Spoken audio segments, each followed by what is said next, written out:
Barbie Fortes update. Congrats kay Barbie. Yung wagi siya sa 2023 Tugs Awards Chicago. Yung pampito siya sa honorary Titag 25 under 25 batch of 2023. And honoring the movers and shakers of this generation. Congrats kay Barbie. Pinata pa niya sa Times Square sa New York. One piece device you have. Congrats din kay Barbie sa bago niyang house. Ayun ang pang pasilip. Light through it. Feel it. Be in it. Don't avoid it.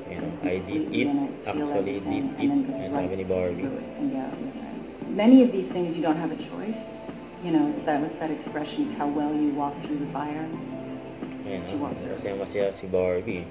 Bankable, leading lady pa nga si Barbie. Ayun pa yung mga naging leader man niya, love team. Ayun, Joshua Dionisio, Andre Paras, and Derek Monasterio, Migo Adasia, Ivan Dosner, Ken Chan, Jack Roberto, at David Licauco. Meron pang dalawa, Ruru Madrid, saka si Miguel Canpex, at marami pang iba. Grabe si Barbie. Barbie Forteza. In fairness po kay Barbie, never ko siya nakitaan ng Sanya Lopez about hindi siya Barbie. naging masama sa akin. Wala. Hindi nagmaldita ever. Hindi siya nagmaldita.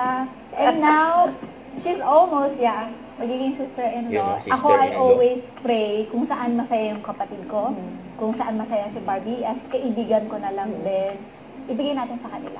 Sila pa rin. At the end of the day, kayo pa rin ang magde-decide. And I always respect your relationship. And yung Huwag kalimutan mag-subscribe, click ang notification bell para lang update po ang Richard Reaction Vlog. Bye guys, thank you for watching.